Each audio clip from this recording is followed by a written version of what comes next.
never slow up, no I don't take shit. I got no love for the fakeness. If you wanna play tough and wanna hate this, I'll always show up. I don't ever slow up, no I don't take shit. I got no love for the fakeness. If you wanna play tough and wanna hate this, I'll always show up and make a statement. I don't ever slow up, no I don't take shit. I got no love for the fakeness. If you wanna play tough and wanna hate this, I'll always show up and make a statement. Everything I do so instinctive. Good evening, ladies and gentlemen, degenerate sleuths of the night. We gather to boldly go where others have refused. Welcome to the DT show, you salty mofos.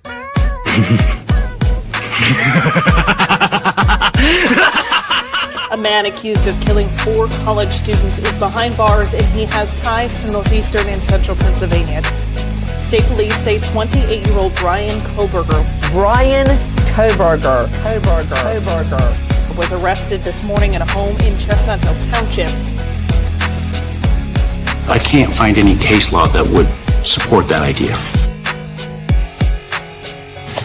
That somehow a warrant would be needed for DNA left at a crime scene. We are expecting to learn more about the allegations against the girlfriend of a Boston police officer who was found unresponsive in the snow Saturday morning. I-Team sources say Karen Reed was in a relationship with John O'Keefe. She's facing charges including motor vehicle homicide and manslaughter. So, the Commonwealth just provided the court with information that causes me grave concern. The implications of that information may have profound effects on this defense and defense counsel.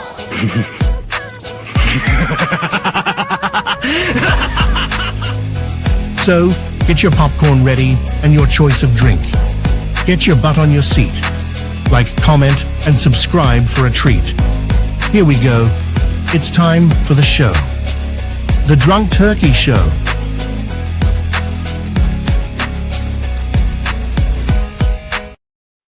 What is up, everybody? Welcome back to the DT Show. I'm Daniel, and we have a special guest, a friend of the show, a returnee, coming back on, an expert in the field of psychology.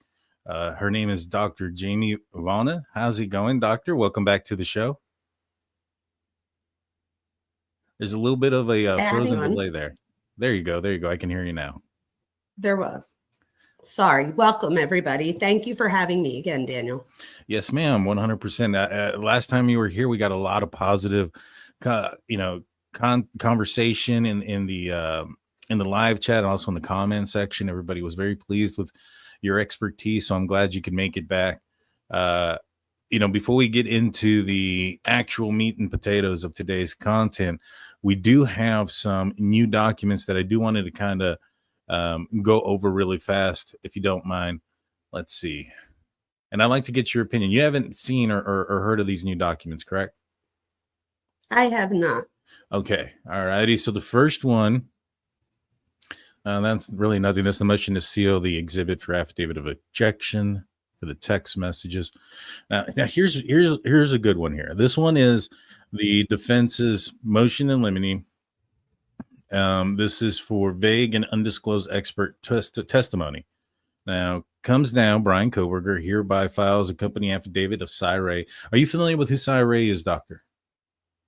Yeah, a little bit. I mean, as much as everybody else is through the court documents. Okay, so for those that don't know, Cy Ray is a GPS guy or data ping guy when it comes to your phones for locations. And so he's been working with the defense to try to establish a partial corroboration when it comes to Bryan Kohberger's alibi, which is basically that the prosecution is basically saying that at 2:47 or initially at 2:47 a.m. that the phone turned off, and Cy Ray is saying no, that's not the case, that the phone didn't turn off until 2:54. It's a difference of about about 7 minutes, and I guess his theory is that he was traveling southbound out of, I guess, Pullman, not eastbound towards Moscow. And at 3:02, there's a cannabis shop, Floyd Cannabis, that is off of SR 270, which is the highway that runs between Pullman and Moscow. There is an image of a white sedan that is driving at 3:02 a.m. Now, Cyray is claiming that it is, I guess, impossible for him to have traversed about 6.5 miles in 7 minutes. I don't think that's an impossibility. I think that's fairly plausible. I mean, that's just a little bit less than 60 miles an hour on a highway. What are your thoughts, first and foremost, there? Do you think it's a little bit of a stretch that they're going to try to say that, yes, his phone turned off and but he was traveling in an opposite direction? What are your thoughts? I do think it's a stretch. I think that they have to just throw anything they can out there. You know what I mean? But I do think it's a bit of a stretch. And I do think that they're 60 miles an hour. I don't know about everybody else, but I could get there in that amount of time, right? So I think that at this point, Daniel, they have no choice but to try to throw as much out there as they possibly can to try and save him in any way that they can. So I'm not surprised they're doing that. I would that the tree didn't fall for this. Yeah. No, I agree. Now, there's one other thing that I read in here that was interesting about the case. And let me see. And it is that let me see if I can find it. Hopefully it wasn't on one of the ones that I closed. I love that you highlight. Oh, thank you. Yeah, I like to highlight the important aspects of what I'll be reading. Okay, so Cyray, so he states here that between, I guess, June 2022 or January 2022. I don't know why they go all the way to January, and then all the way to the end of December of 2022. I'm assuming that's after he's left the area. That he apparently, and he being Bryan Kohberger, visits the home. Here it is. SA balance did not include analysis of data, AT&T data regarding 23 time periods in his report that he appears to be suggesting the defendant was at or very near the crime scene. So that's a lot more than what we've heard. You know, I think last time we heard it was just 12. Now it's 23 times that he was either at the crime scene or very close to the crime scene. You know, the PCA says, and now we have to take the PCA with a grain of salt because the PCA was written in a matter of days shortly after Bryan Kohberger's name was brought up as a suspect. So a lot of the investigation happened afterwards. So there could have been more evidence discovered since his arrest. But at the PCA, it stated that he had been there 12 times. They were kind of alluding to stalking. Documents stated that, court hearings, the prosecutor states there was no stalking. I think that they're going to try to paint a picture of surveilling. What do you think? I think that stalking in this sense is just a matter of semantics. So I think that we are going to see stalking. But what did you call it? Surveilling? I guess that's what they would call it. But again, I think that under the statute or the law, when they both stipulated to that there was no stalking, I think that a lot of like pro burgers and stuff took that as, look, the prosecution even said there's no stalking, not realizing that they're just talking about how it's written in the law. That doesn't mean that he wasn't surveying them or surveilling them, rather. And I'm wondering now that you just said that, because I didn't know that, could it have been that the 12 times that they thought of before were that maybe he was like close enough where, like, you know, now that they're looking and they were able to broaden it more, I'm wondering if the first 12, like, why do you think there's double now? Just because there's more time? Is that what it is? It could be. Information? It could be. Let me see. I'm going to try to figure this out because a lot of folks are saying that within 100 meters. Yes, I was going to say, does anybody remember Steve Gonzalez saying in the very beginning, he made a comment, and I think this was before the gag order, something along the lines of, he made a comment that made it seem like he was so close that it could have connected to their router. Right. Does anybody remember that? Right. Exactly. Yeah. He said that. I asked him about that. It sounds like that may have been a mistake based on what he was reading. But then again, I was reading some court documents here recently and it said Wi-Fi logs. And I was like, Wi-Fi logs. So, and it was referencing his phone and his phone number, and they were looking at Wi-Fi loggings. But it sounds like his phone was completely turned off. But it doesn't mean that other times, like these 23 times. Now, if there's 100 meters, this is 110 right there. So Taylor Avenue is about 76 meters. I mean, 100 meters, you're like looking at the Linda Lane camera. So basically what they're saying is he was within a block of this house 23 different times. And the thing is too, like let's take a look here. Like, are any of the stores that he says that he liked to go to, or do any of them fall within this 100-meter? No, this is all apartment complexes and housing. I mean, this is within the 100-meter range. You can, if you're out here and just walking, you know what? Let me get out of this view here. Let me go up to here across the way.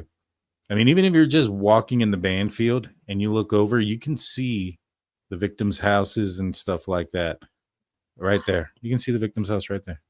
Wow. And so you don't necessarily have to be up close and personal to be able to surveil somebody. And this is from well over 100 meters away. This is from this location right here where we're looking at from the Sigma Chi fraternity house, our off-campus fraternity house. You can see that the victim's house is just right there. And there's so many things out there, like gadgets or stuff that he could have used, like binocular type gadgets, that he could have been that far away and still got the view that he was looking for. And the interesting thing is, though, so there was a guy named Enan Harsh. Now, I don't know how much of Enan Harsh's story is accurate. It does seem like some of it may have changed. It does seem like he was maybe gathering for some attention. But there was a situation where he said that he had seen a white Elantra parked back here, and that his apartment is somewhere around this direction. And the reason why it stood out to him was because his ex-girlfriend drove a white Elantra, and he thought it was his ex-girlfriend stalking him. Ooh. You know what I mean? I do. So, but what are the chances that there would be two Elantras? Because isn't that what the defense is trying to allude to here, is that there was another Elantra somewhere? Right. So even if there was, I mean, there was 22,000 cars that matched the description of white 4-door passenger cars. Is it possible that there was another white passenger car out there? It could be. I know a lot of people are looking at the potential of the car that is traveling around this gas station at 3:45 as another vehicle that is out there. Okay, it could be. I mean, I don't know let's just say it is a secondary Elantra. That really doesn't make a difference, because what they're looking for is the Elantra that was seen here on the 700 block of Indian Hills Drive, and they have it marked off, passing off here, boom, boom, boom, on every one of these cameras. And it's these cameras here that identify it as a 2015, 2016 Hyundai Elantra. And it is these cameras here that are the specific ones related to this incident. So is it possible that there's another white 4-door car out there at the same time? 100%. I mean, white vehicles are very common. I mean, if you go out to the road today, white, gray, and black are the most common colors. The reason being is because of the economy and things of that nature. To paint your vehicle a different color, even if it's coming from the factory, usually comes with some sort of cost and inflation. And so when it comes to automobile dealers, what they do is when they purchase vehicles, they're going to be purchasing vehicles so that they can be competitive with other vehicles in the market. And they usually typically choose your white, grays, and blacks. And those colors come with usually no up price.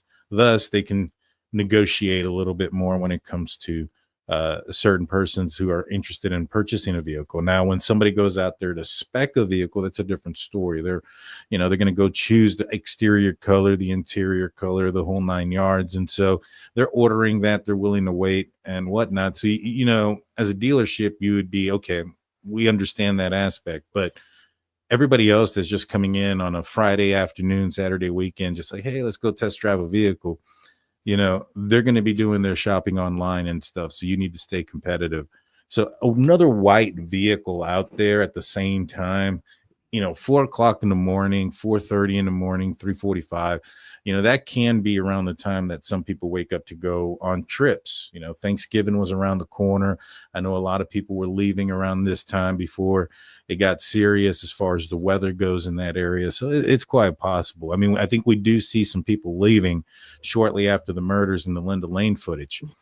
But what it boils down to is this specific cameras here. They captured a vehicle during a specific time, and that vehicle is for 13 minutes unaccounted for while it's in an area that is one way in, one way out.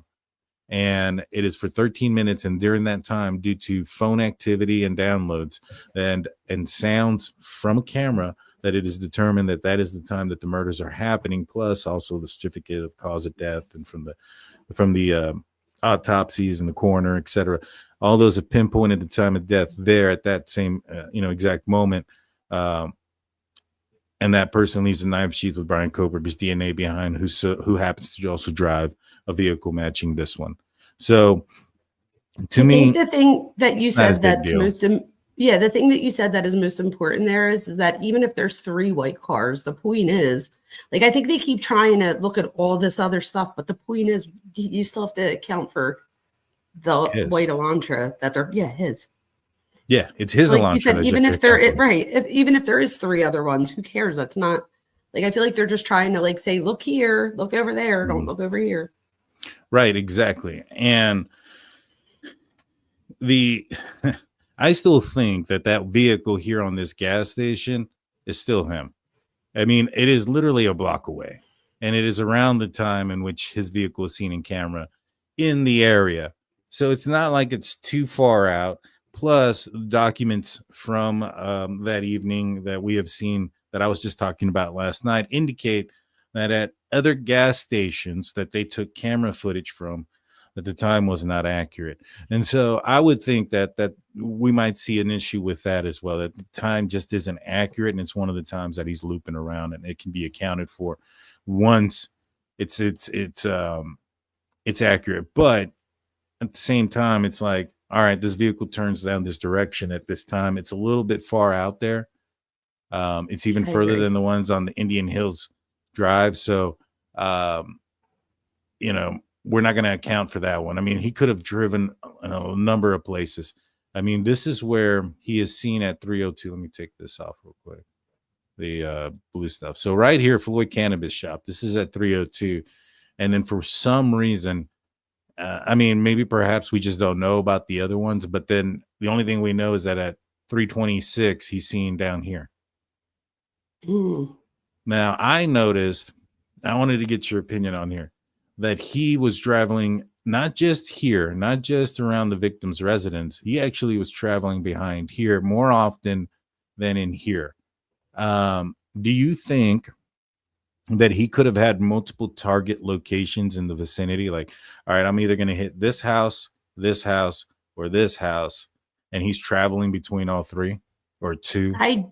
I do. So I think what happens is that for him, and again, this is just speculation or my opinion, but I think for him, he was going there that night to do what he had to do. And let's just say for some reason, they all decided last minute to sleep out at somebody else's house, that he had other prospects that he could have, because again, if you think about it, when somebody's out there and they're trying to look for something or look for there's never the perfect victim, if you will, meaning, and again, when I say perfect victim, I'm talking about in the mind of the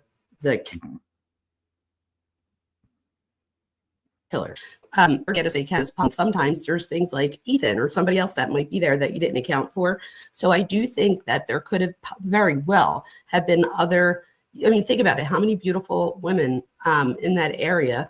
And again, I'm going under the assumption that, and I don't know that I'm willing to go as far as saying incel, but I'm going into the assumption that he didn't have girls just flocking all over him type thing. So what made Maddie, Kaylee, and Xana attractive to him, there's so many other women that also fit that category. So I would not be surprised if we were to find out, or I don't know if you remember the one girl, she came home from somewhere in her panties. Somebody so she forgot to take her luggage out and she called the police. Did you see that police cam? And Okay, so what if, like, I don't think that it would be crazy to find out that that was him. I think that was before he moved to the area, but I do think that But I think they found that he was running around there. So I think there was a correlation that he was there for something that had, so it was before school started. But we need to look into that. I'll do more research on that. And if anybody knows about that, email me and I'll look into that for the next time if we ever meet again. so. I have a question. So his defense team is claiming he is OCD. That is coming from his defense. The address, 1122 King Road, correlates with his birthday, 1122, November 22. Somebody who's OCD, do you think that that has something, or do you think that that would be just random, just so happenstance? Okay, so at first I would say that I'm still not convinced about the whole OCD thing, but that's also because there's also obsessive compulsive personality disorder, which is kind of similar, but different in different ways. But I do think that there's something behind the numerology.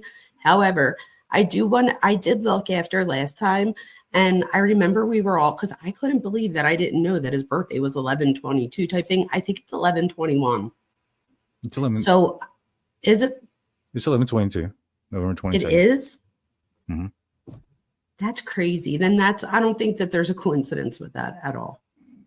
Now, you know what? Let's bring this up, this next document, because I think this was also going to go into what I wanted to ask. Let's see. Declaration, Kohberger. I can't believe his birthday is 11/22. Yes. Oh, okay. So here's another guy who he is a forensic scientist with a degree of microbiology, medical technology, and forensic science, with certification in firearms, tool marks, gunshot residue, and laser scanning. Okay, this is what I wanted to talk to you about. In his documents that he had written, he talked about going, I guess there was a May 2020 DeSales University final where there was a scenario that he was investigating. And in there, he talked about doing a 3D model and it being up to scale. And he even put down like 1/4 of an inch to a foot.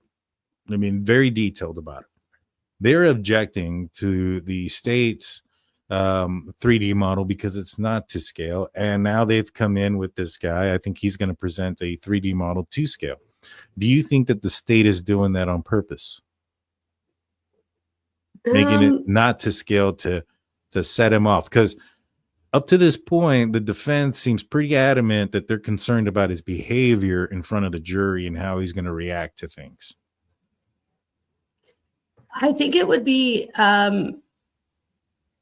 malpractice if they, well, so what you're saying is, so I know that they went in there so that they could do like VR and stuff.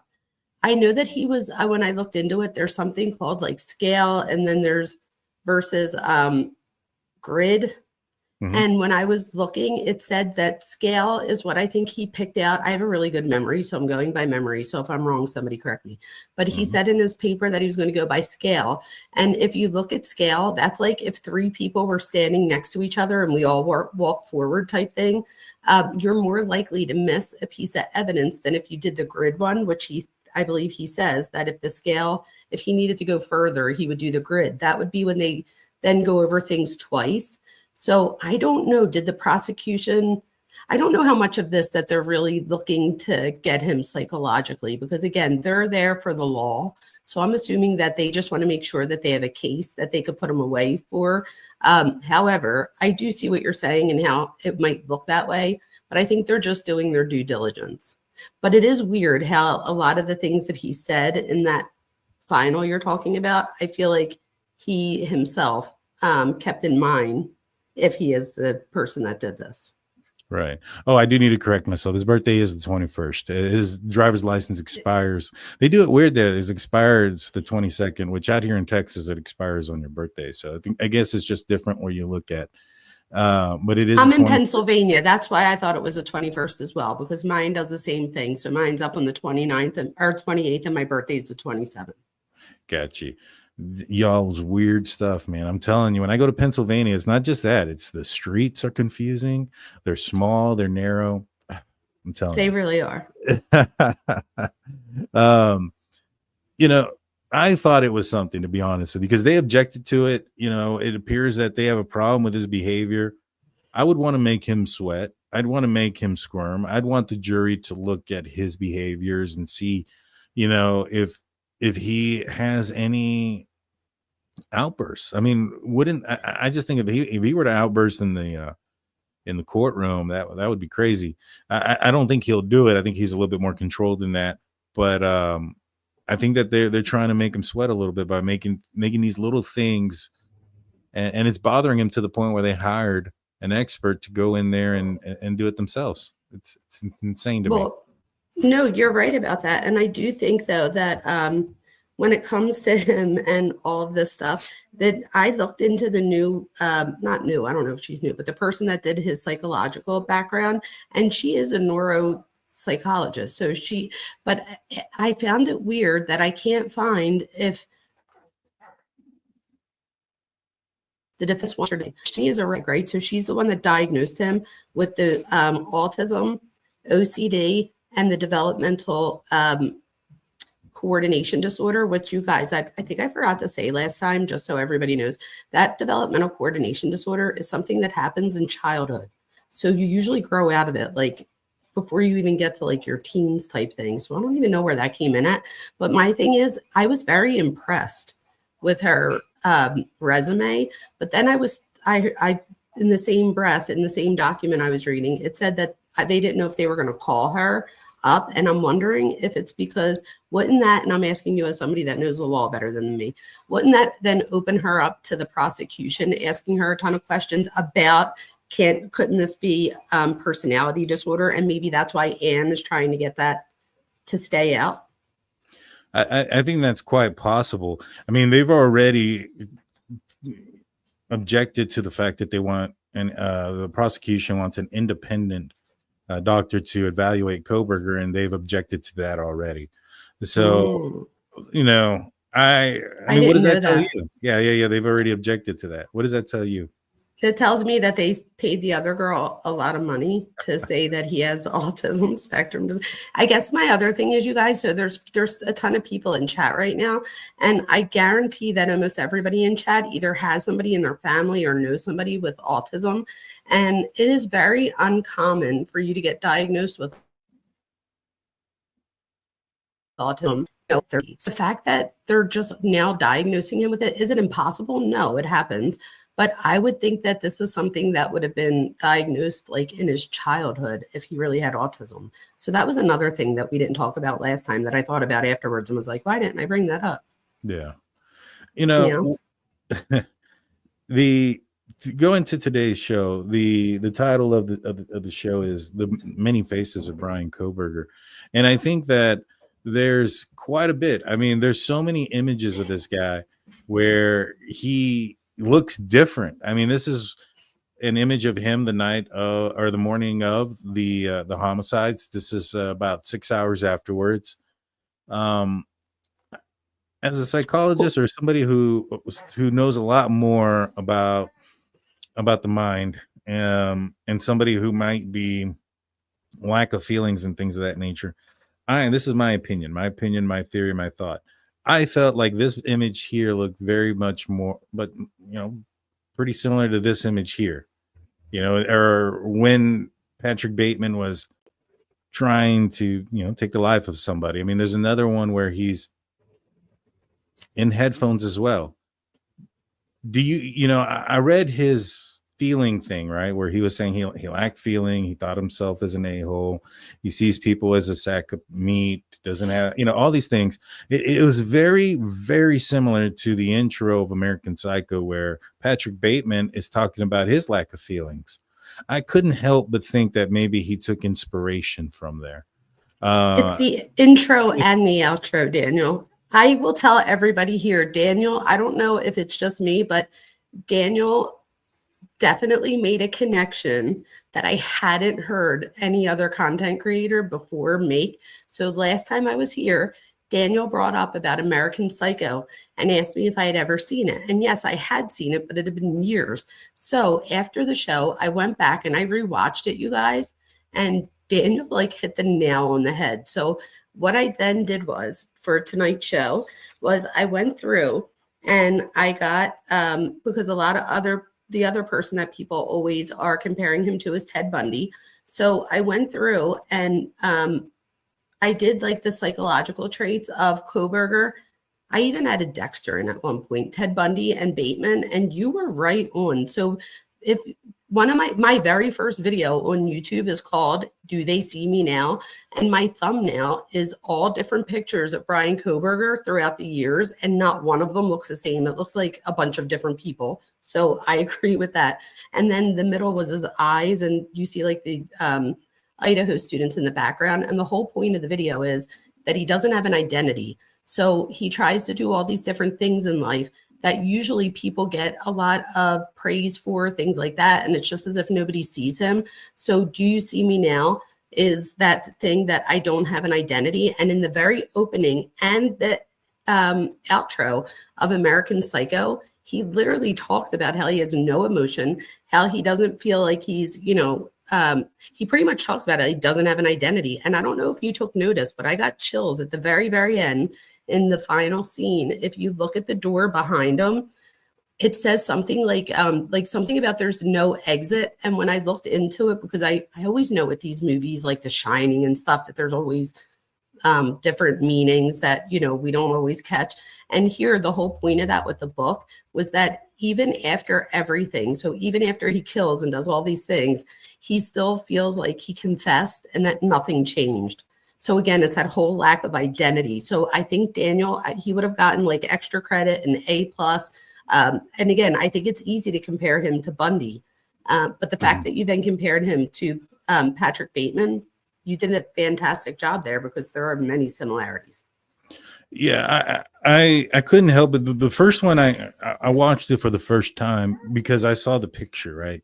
I hadn't seen the movie before. So I watched it for the first time and I sat there and I was just like, wow, I think I'm watching a movie that this man watched at some point in his life and really, really idolized. It starts off with him saying that he's 27 years old. Bryan Kohberger, 27 years old at the time of the murders. A lot of people ask, why that night? Why that night? Maybe there's something to, 27 that he was focused on. It talks about, when he pulls his face off, Patrick Bateman in the movie, he has this like wax and his face is super clear. And I couldn't help but realize, like, just kind of like, I wouldn't be surprised if we find in his shopping list the exact same soaps that Patrick Bateman was listing out that he was using on his face and body. That would be weird. And I mean, his face looks freshly waxed, very similar to Patrick Bateman in the movie. 27 years old. And then, some of the movements too, like for instance, this one, the hands. Yes, now, I know a lot of people yeah. do that, but this was a huge moment in the movie. He's talking with the detective. The detective is explaining to him about a person who is missing, and that Patrick Bateman knows that he has taken his life and he knows where he's at, and they're on to him. They're on to him in this scene, and he's trying to act normal enough for the detective and also figure out what it is that they know, et cetera, et cetera. And I just couldn't help. I mean, even the suit, I mean, you can't see it, but it's kind of close to it too. In that same scene, so I don't know if you know this, but psychologically, in the same scene, the detective shows him the CD case. And what he's doing there psychologically is it glares off of the sun. So the sun glares off of that and then hits Bateman in the eye. And I think if you even zoomed in here, you could see it. So they do this on purpose because what they're trying to show is usually that would be enough to make anybody like blink or, look away from. But people with psychopathy don't react the same way because their brains are a little bit different. So I wanted to see if that was really part of it or if I was just being like crazy and looking way too analytically into it. And sure enough, that was part of, they did that on purpose. So I thought that was like interesting. The other thing too, watch, look at how long his thumb looks here. This is obviously several weeks after the homicides, and look how little his thumb looks here compared to Remember I said that? I said his thumb looks so little, and you pointed out it could be because of it swollen. I don't know if you zoom in on that. I see a we were talking about maybe seeing a bruise under his chin. I see one right there, like a hematoma.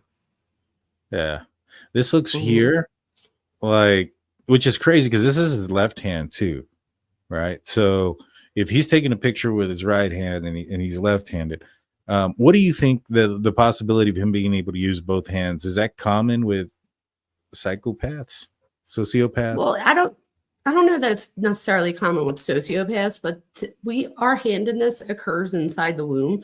So we see even inside, like when you're pregnant, a baby inside the womb has a preference already for either their right hand or their left hand. So we know that handedness is more genetic than what we thought it to be before. Think about all of our parents or Catholic parents who got their hands slapped in school. If they used their left hand, they made them right with the right hand. Of all of that, they weren't trying to be deviant. It's just we have a preference for handedness in the womb. For some people, ambidextrous is when you're able to use both hands, but they even find that even people who are ambidextrous, that they usually still subconsciously go for one hand more so than the other. I would think that in a situation like this, where you don't want to mess up type thing, like there's no room for error, I would think that he would go with the hand that he feels more comfortable with, which in this case would be his left hand. Yeah. Well, there's supposedly, But it's a sad thing. Like, I think it's just. Oh, I'm sorry. What's that? No, go ahead. There was a little bit of a delay. I apologize. No. So a lot of folks are saying, is that a Band-Aid on his finger? There's something there. I can't tell if that's a Band-Aid or not. That could be a Band-Aid. Wait, where? I don't see a Band-Aid. On his ring finger right there. Whatever this. Oh, okay. I didn't. Oh. You know what else I noticed, Daniel? Do you remember last time we were talking and I said it looked like he almost was holding something because his fist didn't look like it was completely together? I don't know if you Google it on the side or whatever, but there's a picture. If you look up Ted Bundy with the thumbs up, he's literally doing the exact same thumbs up, and his hand is like open like that a little bit, like Bryan Kohberger's is. So I don't know if Kohberger did that on purpose to like emulate Bundy. Yeah, that is weird because it's not a. I don't know. That does look like a Band-Aid, you guys. I didn't see that until just now. Yeah, that looks like a Band-Aid.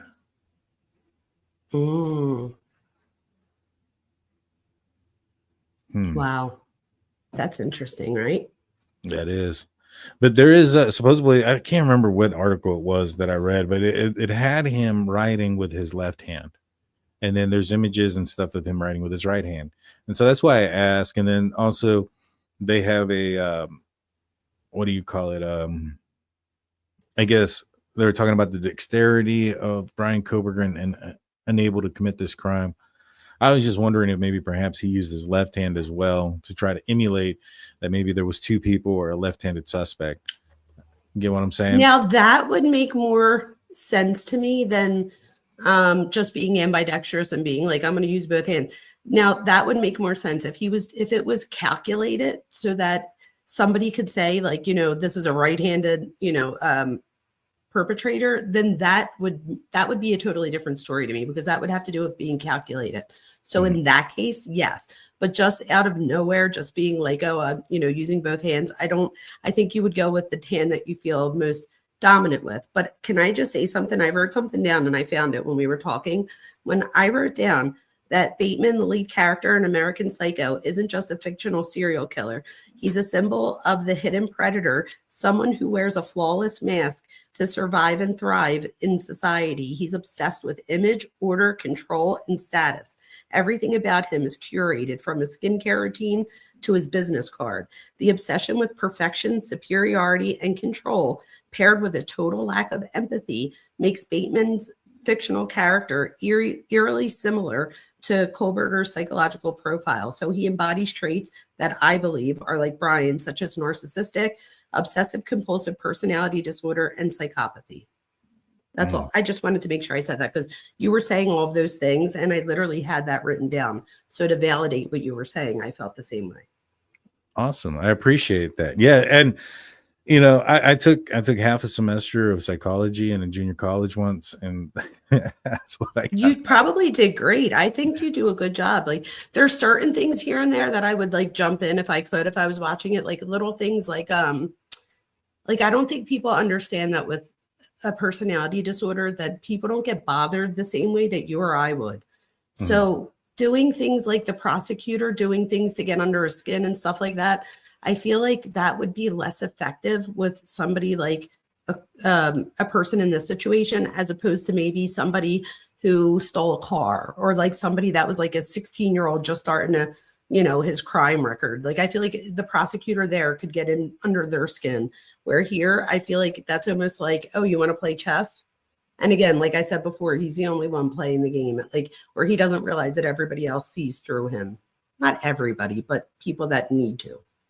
Yeah. And I can hand draw That same thing. I'm sorry. That same thing happened. I'm sorry. I don't mean to interrupt. That same thing happened with Bateman in the movie, right? It was that same thing where other people, like if you remember the one part at the laundromat, and he tells a girl that it's like wine or something, but it's really blood on a blanket. So in the movie, the whole movie, they show that every time he tries to get over on somebody, like you see the other person, like you could tell that they're trying to make a point that the other person believes what he's saying, but he believes what he's saying. And that's so important because that's a part of a personality disorder. Yeah. Yeah, no, you're absolutely right. I remember that. Gaslighting was one of the things that he was doing. Like, oh no, that's not exactly what you're seeing isn't what you're seeing. And that's kind of what the defense is trying to do now. What do you think about the fact that his image changes so much? I mean, this is a profile picture, and this is another profile picture. I mean, you would have thought that they were like brothers 5 years separated. You know, I don't understand Daniel, this. if you look at my head, do you see me now thumbnail? It's literally all different pictures of him all the way around, and not one of them look the same. Like, so I think throughout his whole life, there you go. There's another one. That's one of the ones on my thumbnail too. But I mean, and then you go back and there's the one in high school, and then the other one in high school. There you go. Flip them. You're right. He doesn't. And I think that is him trying to find an identity. That one's creepy. But this is him trying to find an identity. This is 2020 in DeSales, and this is also in DeSales. They don't look like this guy. Looks like the teacher of that guy. That looks like the professor of like 45, and that's his student. Well, what I do remember is the kid that took this picture said that at this time, Bryan was in there and he was like goofing around and stuff. And the kid said, Bryan, stop laughing. Like, we got to get a serious picture for the project. And he said, just like that, he like turned it off and was serious. I was like, that's pretty interesting. That is interesting. That is. Mm-hmm. And that's where he got that picture. What do you think about this? this One, the one before. Yeah, what do you think about this? So let's fast forward to some of these images. This is him in court afterwards, obviously. This is him afterwards while he's on the run, heading. This is about a month later. He in this traffic stop, he looks thinner. He looks thinner than here, but he doesn't look this thin. Okay. And so he's already put on some weight by this point, in my opinion. This is a traffic stop before the murders, and he looks heavy. He looks almost like the same as that court picture. And do you think there could be something to the weight loss as far as like the anticipation of something happening? And if that's the case, this was in 2020 in DeSales, and at one point he got down to this. Do you think maybe he's done it before? So I think this has to do with the disorder of control. So like an eating disorder. So I would think that around the time of the killings, if he is the guy, which I think he is, he was probably dealing with that disorder of control again. And then once he eliminated that, unfortunately, the 4 beautiful victims, it's almost as if, in my opinion, that he could then go back to the way that he was before. And if anything, would want to look different than he did, so that just in case somebody did say him, he would look different than that. But again, the bushy eyebrows, who knew that she was going to, that was going to be a thing. But I do think that it has to do with eating disorder and control. Mm-hmm. I do too. I was just wondering if maybe perhaps there's something to, like, him preparing for something like this happening, whether it be more working out, not eating because he's writing things down or surveilling stuff like that. And I wonder if this has happened before. Like, you mean, do you think he committed a crime before? Like, do you think that that could be a side effect to him committing a crime? The weight loss, like he gets. Well, I do so think focused that has to into do. that. Yeah, so that has something to do with the disorder of control. So I absolutely see a connection between the two. But I don't know. I wouldn't be surprised if we found out that he either did it before, planned to do it again, right? And he just happened to get caught, or what the case, there may be. But I do think that it has to do with that whole control thing. And I think that in that picture where he's like this, that's his way of being like, I'm in control. I did this, like, almost as if he felt like he was able to get away with it. I really don't think he thought he was going to get caught. I really don't. I think he really thought, hi, Kelly from Moxie Obsession. Yes, she's in here. I'm actually going to be on her show on Wednesday night, guys. And so I can't wait to watch it. See this image here, like this face here looks similar to that face. I could say that that's the same guy. That's the only two images. And these are months apart. One's way before the murders. One's way after the murders. This is around the time that he was arrested. He's still fairly thin here. Look at the lack of affect in all of his pictures, right? Like, even if you get the one where he graduates from his master's program, there's just like, he's blank. So a flat affect would just mean just flat. So like you're unable. Now there, he looks happy. And the very weird time to look happy when you're going into court for a quadruple homicide. So of all the pictures, this is when he should have been smiling when he got his master's degree, not at this point. And what does this mean? See, if anything, I think these things are calculated. Who's in the courtroom right now? Who's seeing him smile? Like, I feel like this stuff, he's making a conscious choice to do. Yeah, he's looking at his attorney. His attorney. I think that's the blonde hair that's right here at the bottom right. She's about to stand up, and I think that's who he's smiling at. His zipper is down too. I think this is one of the images where everybody was his defense team were like, "Oh my God, they're pointing at his fly. They're pointing at his fly, and they're making." I wonder if it was anything to look at. I'm just kidding. This is an image of him as a younger guy. This is, I guess, in high school. Another image of him. This is when he got moved into Ada County. To me, he looks healthier. The longer he's in jail. He does, and that's because he doesn't have control of like going out all night or doing those other things that he wants. So, I mean, what other place than jail where you lose all of your rights? So you literally lose control of everything that you did have control of. Did you? Notice when you pull this up in the pictures, you can't tell that his eyes are blue. So like here, they're crystal clear blue. But if you look at a lot of the pictures, I don't know, is that a dilated pupil? Like, what is that? Like some of like the newer ones, like what do people think? Like even the one the day after, the morning after, like you don't see these big blue eyes like you do here. Yeah, his eyes aren't dilated there. They're pretty dilated there. Mm-hmm. And then even if you look at some of like that, the creepy look there, that he looks like he has brown eyes. Isn't it weird? Yeah. Didn't Bundy have this same thing where people would look at pictures of him and say that, man, he looks different in almost every image? Yes. I think there's a lot of similarities with Bundy, actually. Like down to, them both being into crime and stuff like that. And psychology. They both went for psychology. American Psycho, Patrick Bateman brings up Bundy and Ed Gein.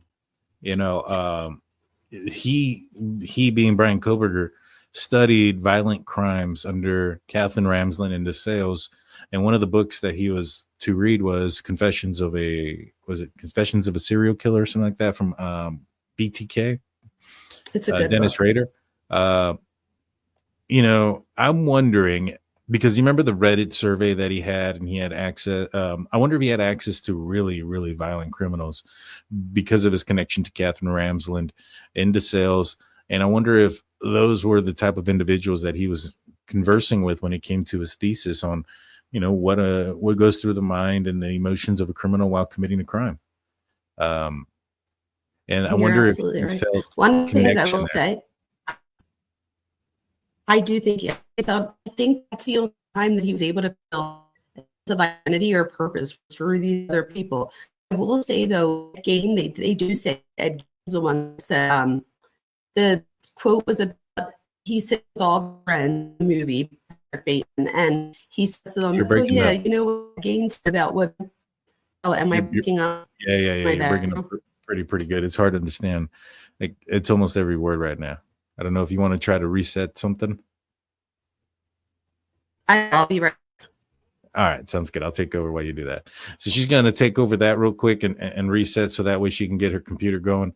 I'm going to answer some questions in the live chat. Please put the stars up. We got a couple of new members. I put a link already in the Discord for the members for our Discord link.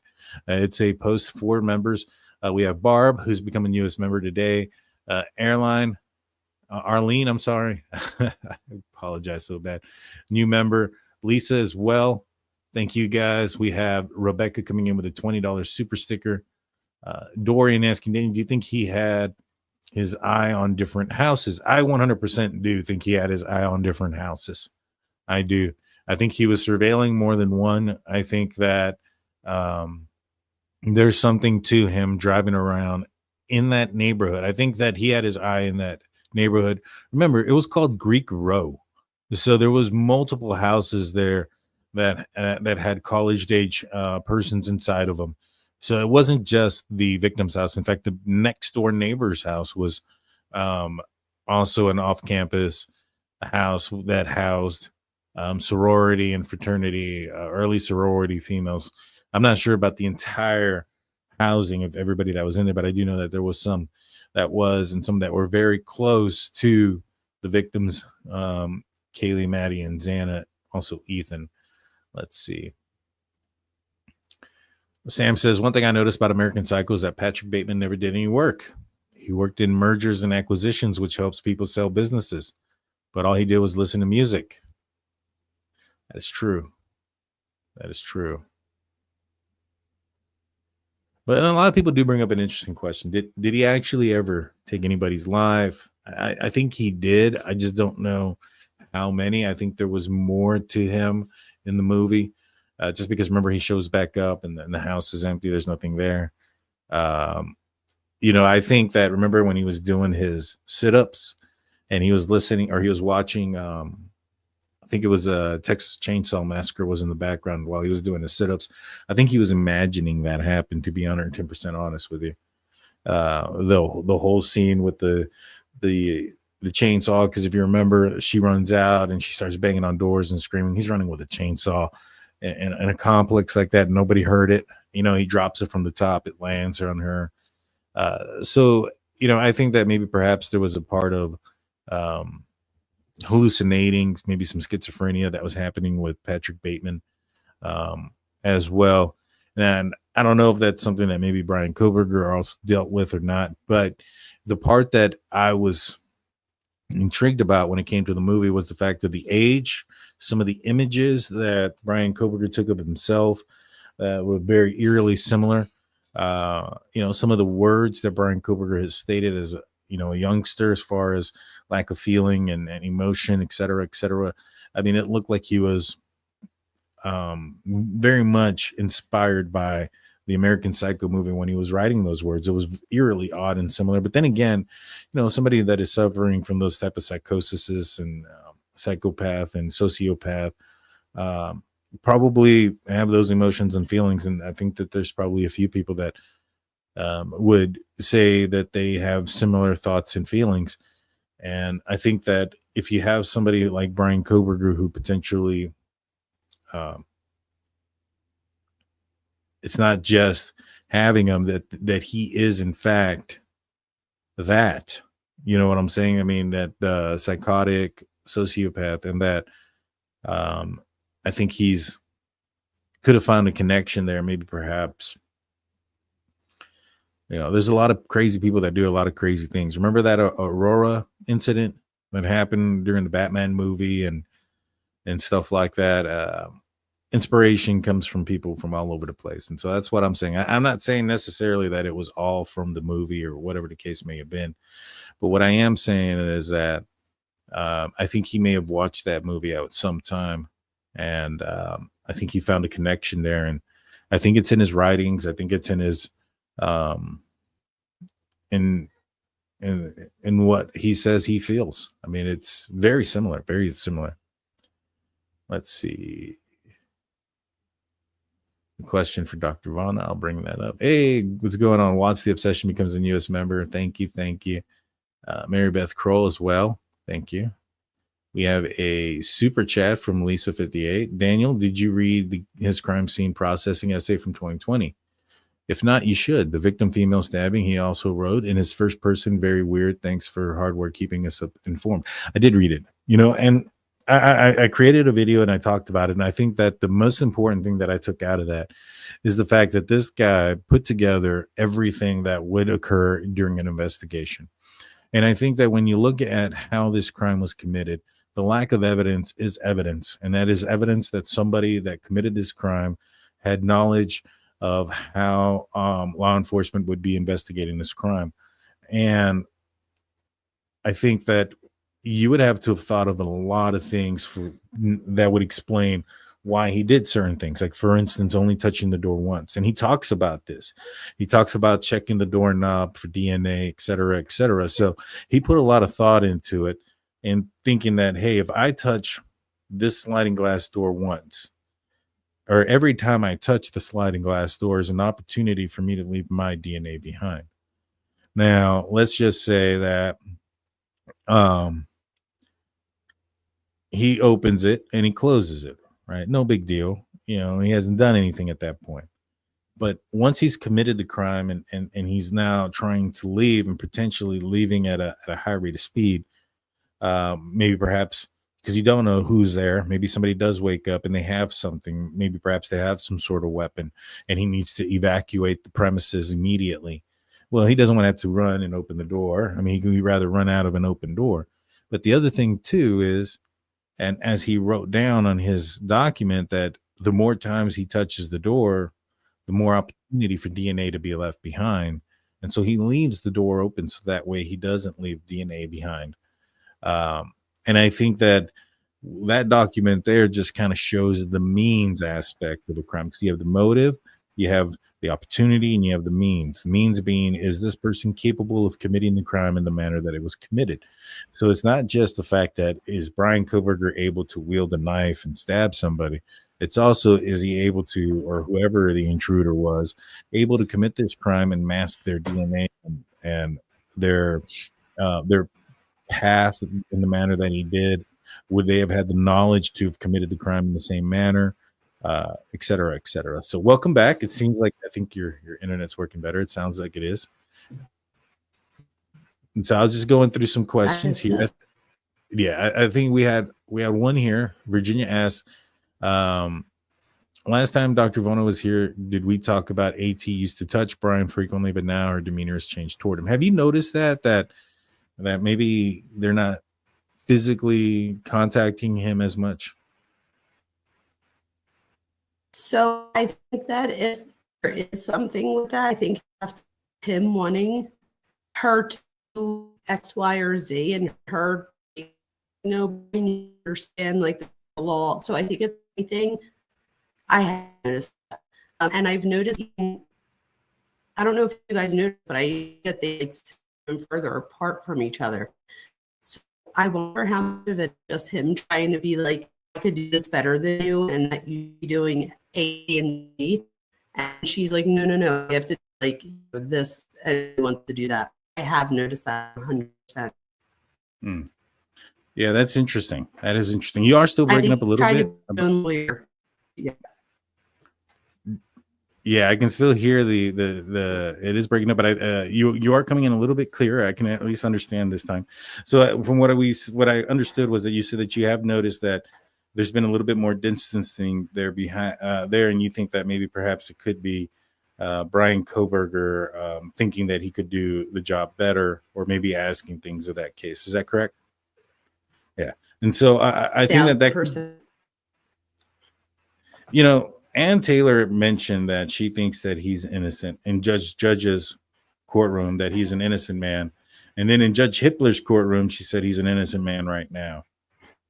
Do you think there's something behind her changing the way that she described that? You really think she's innocent? I don't. You know, one of the biggest things that I have seen in the court documents is that she doesn't know where he was at that night. Like, for instance, when they have asked for his alibi, she has mentioned that she only knows what she is given, which is that Bryan Kohberger has not stated at any point where he was at any specific time, just that throughout the night, he was southwest of the area.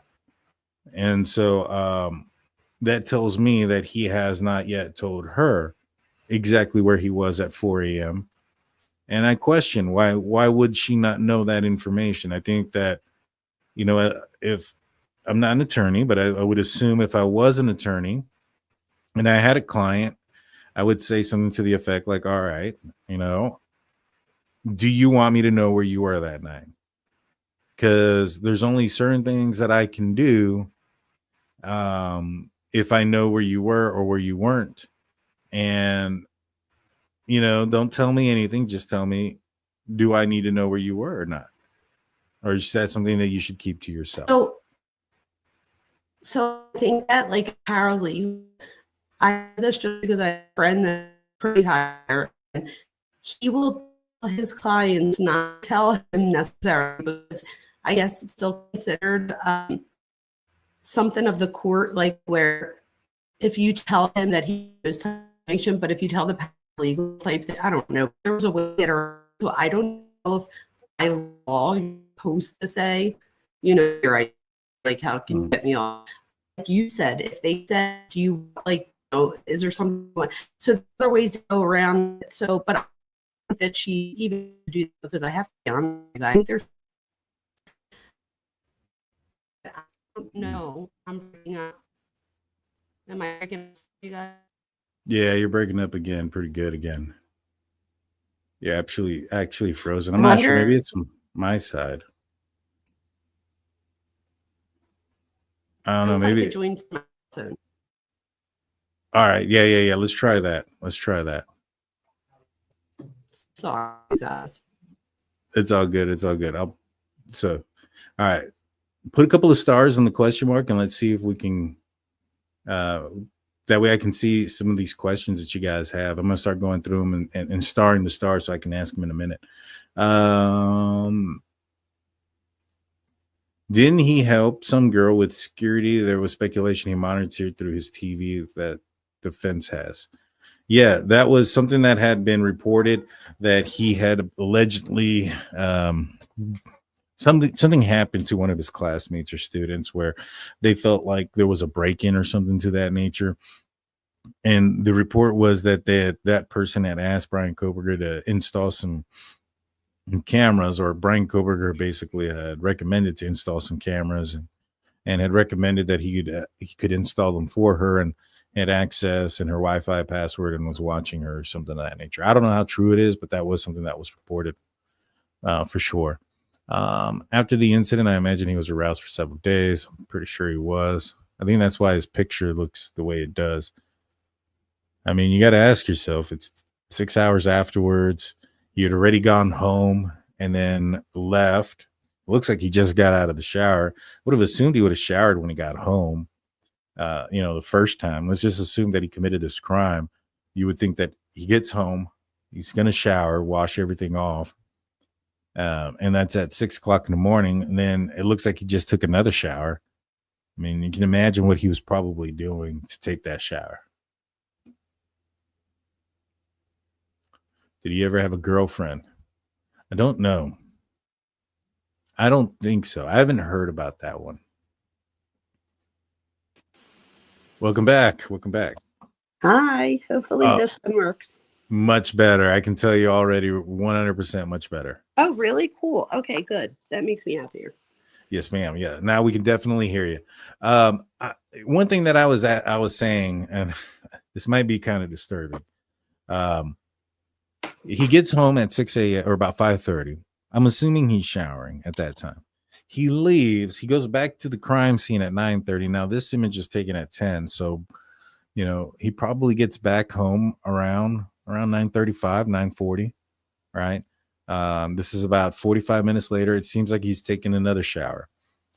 I think there's probably a reason why. I think he was aroused, and I think that probably explains the stupid, face he has. I agree with that. Take 2 showers that close to each other is probably for a reason.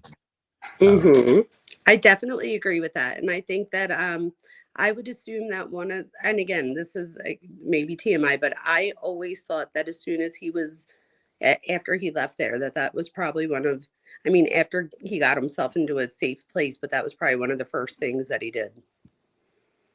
Yeah, I'm pretty sure, in that 18-minute time span that he was out missing somewhere. Let's see. He could have been getting rid of evidence then too when he was missing for those 18 minutes. Oh yeah, but he was probably celebrating a little bit. This is something that I think that now we see in the court documents. He was near the crime scene 23 times. This is something he had been planning. Movies are BK's inspiration. He dressed and armed like Michael Myers from Halloween. The K-bar knife is a Hollywood weapon. That's something tactical or skill would use. And the sorority houses are targets. That sounds about accurate. I agree with that. And I would say that if you have a lack of identity, that one of the things that you would do is to watch things like movies to see who you identify as or what you identify with. So he clearly feels an identity in this field. And again, so how would that be different from other people in the field? Because other people are doing it for different reasons.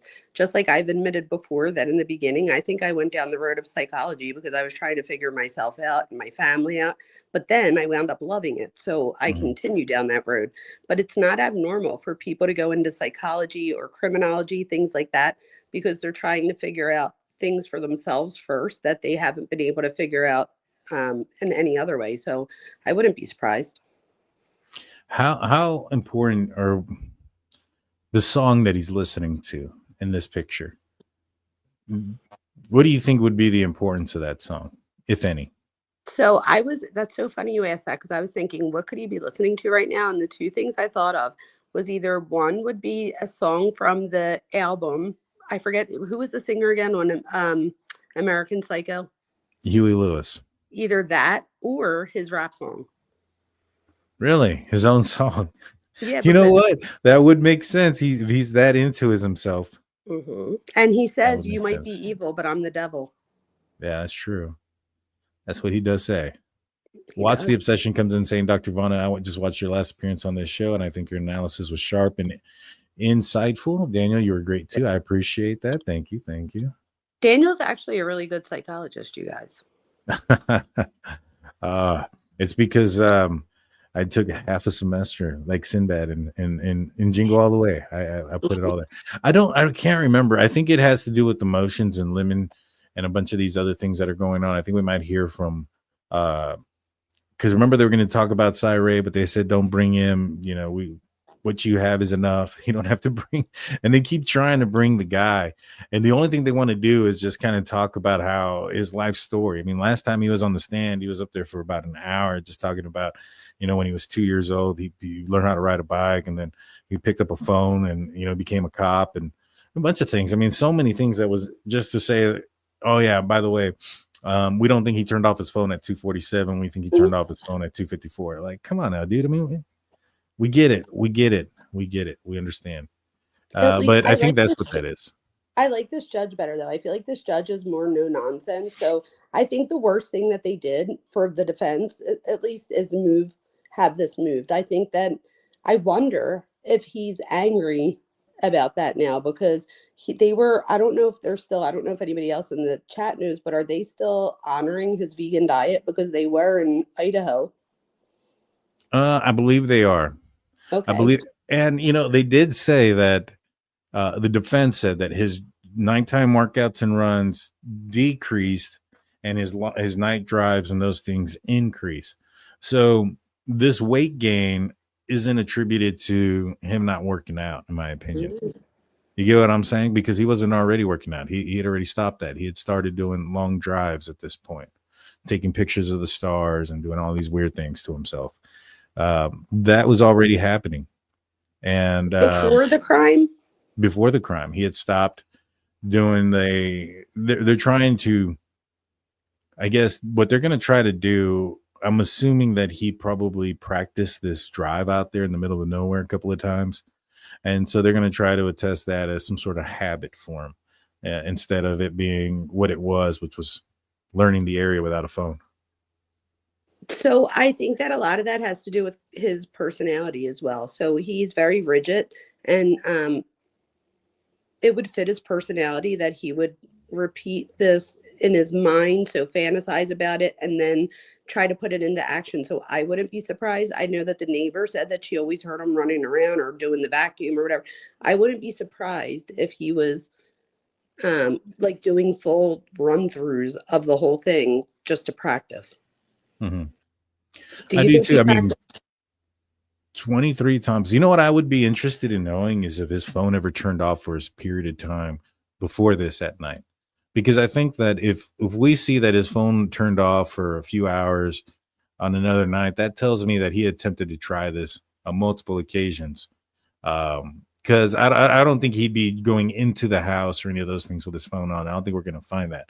But the surveilling and documenting and seeing the ins and outs of the house, definitely, I think he's done that. But did he go up to the back door and see if it was open with his phone on? I highly doubt it. Not with his phone on, but do you think he's ever been in the house or gotten really close, even with his phone off? I do. I think he's gone close. I mean, you can get really close to the house just driving up to it. You know, it's very compact in that area. It's not that big. Coca-Cola 337 comes in saying, remember when he reached over with his left hand to grab his license back from the officer?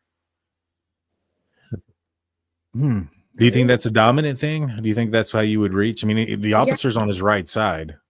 Oh, You know? yes, then yes, because yeah, absolutely. So that again would be you're not consciously aware of it. So right now, I just went to go use my hand as an Italian. So just giving you an example, I switched my phone from my one hand to the other, not realizing it, just so that I can talk. So if I'm doing that and I'm talking about how we do this without thinking about it, absolutely, that was a good pickup, whoever caught that. Mm-hmm. Truth exposed. Dolphin locked up his Carfax and BK drove 7 miles while living in Pullman. Only while living in Pullman, he was shopping. All right. Sure. Remember they said that the best shopping was in Moscow? Yeah. Is that maybe what she meant? That could be. Well, he said in Idaho. He said Idaho has his best shopping. And you know, he's in Clarkson, Washington, doing some shopping that's interesting. That's going to be coming up. Alley Book says, remember that they said he was so close he could have been within 5 feet of the home. I think it was Westcom, whatever that is. I'm not saying if I say that correctly. You know what? Let's see. Let me pull this up real quick. And that would go with what I was saying about what Kaylee's dad said in the very beginning, that he might have been so close that he touched the Wi-Fi. So, I mean, if you're parked right here and the house was literally like right there, so it's about 3 meters that you could park and get right up to the house. It's super close from I know it was a 3-story house, but it was a small compact house as well. Very, very compact area. And the other thing too, so some folks are saying that the DoorDash delivery may have been in the backyard. I don't know if that's accurate. You know, remember that they had the bag right there, right next to the sliding glass door was a Jack in the Box bag up against the sink. And we found out that it was a $3.59 when she picked up the order. I'm wondering if that's the time that she clicked on her phone that she received it, and that it's pinpointing towards the back of the home because that's where the bag was. So I wonder if she grabbed it, went upstairs, took the food out, and at the same time with her phone, accepting it, which is why it's showing up somewhat in the middle of the house towards the kitchen area. And that happens at 3:59, so well before Bryan Kohberger pulls in at 4:04 and parks at 4:07. The documents indicate that there was a 13 minutes there time frame from the time that the vehicle lights turn off, the headlights that they can see from 1122 or 1112 King Road, to the time when he's peeling out. It's at 4:20 and 40 some odd cents or change there for where he's peeling out in front of the house there, 1122 or 1112. 13 minutes. I think that's a lot. That's well enough time. Do you? 1,000%. He does a 6-minute mile. That's true. That is true. That is true. I think it's absolutely possible, plausible. I think he parked right there, just went in. There's a phone call from, I think it's Bethany to Dylan at 4:19, and at 4:19, Bethany or Dylan is telling Bethany that she saw somebody wearing, what she saw. So this happened prior to that. We know at 4:17 is when the thud can be heard. And so my assumption is that around 4:18 is when the intruder is walking out and is passing by in front of Dylan. 4:19 is when the phone call comes in. So at 4:18, from 4:18 to 4:20 and 43 seconds, that's almost 3 minutes afterwards. I think that's plenty of time for somebody to get undressed and dressed into something else outside and then leave. That way that they don't track as much DNA in the car. What do you think? I agree 100%. I do. And I think that, like you said, there was a phone call, because if you just look at the text messages, out of nowhere, Bethany just says about hell. But Zaina was wearing all black tonight. So I think that was her way of trying to talk Dylan out of being so afraid. Because again, you guys, you have to remember, I would not be thinking that that's what was happening, right? Like, and especially because they said that they were used to playing pranks on each other and stuff. So they were obviously scared enough that she runs down and spends the night with Bethany. But I genuinely think that the last thing they were thinking is that somebody just killed their friends. Do you agree? Right? I think that there was the thought maybe this wasn't real, maybe perhaps this is a prank. Remember that we talked about the clothing and stuff that happened right next door. That sounds like a prank. Somebody broke. That was next door. I didn't know it was that close when I said that. I thought it was just in the neighborhood. No, that was next. That was right next door. The persons that had that's why they got the video camera that ended up capturing Bryan Kohberger pulling in. Oh, I thought you meant the one where the cops came because of the girl with the luggage. Yeah, that was next door. Oh, that was right next door. Wow. Mm-hmm. That's why they bought the camera for the light. Because of that incident. I did not know that. Yeah, that incident ended up playing a huge role because that started the domino effect of them getting the camera, and that camera ended up capturing what happened months later or a year later. Could you imagine if that's what does him in? Yeah. And the crazy thing is, I mean, I don't think it's him. I don't think it was him that did the luggage thing. I think that was a prank. I really do think that was a prank. It was mostly underwear that was out there and stuff like that. So I think that was a prank from the area. Somebody opened the door and like, hey, look, we got this. So they threw it all out. It actually happened in my neighborhood not too long ago. I woke up, the cops had knocked on my door, and sure enough, there was like clothes down the street. And then the cop was like knocking on doors, like, is this your clothes? And I walked out there. I was like, no. And I was like, look, there's a folder. And I opened a folder and I found a name. I found an address. I'm like, here's where you need to go, dude. Oh, wow. So he ended up getting all that stuff and finding it out. But I think it ended up being a prank. But yeah, this officer was just knocking at the doors. I'm like, just look at the stuff on the ground, my man. It's not going to take you a little bit to figure out where this stuff came from. I solved the case for him in a matter of 4 minutes. It was funny. Crazy. But yeah, I think at the end of it, it was a prank. But if the prank ended up, causing that domino effect that would end up getting him caught. Papa Rogers, this is from Deb, said he has a sexual dysfunction. Could this have committed these murders to get off? What do you think about that? I think very much this was sexually oriented. What do you think? 1000%, I think it was sexually oriented, and I think that using a knife is what we know that that a knife could be used, and I know this might sound crazy to some people, but as like a metaphor of like a male appendage. So I absolutely think that this was like sexually motivated, 1000%. Mm-hmm. I do, which is why I think that he pleasured himself right after, like you do. Yeah, no, I think multiple times. I think that picture there is an eerie after effect, to think about. But I think that's exactly what he did. I mean, he's out of the shower. He looks like he just took a shower. It's probably his second one of the day, if not third. Still has a lot of red in his hair. It's after so many showers. Sam says, I highly recommend the film Lost Highway, which details the psychogenetic food and being in complete denial of murdering someone, which I feel Kohberger is trying to do. Do you think there's any part of Kohberger in denial of what he committed?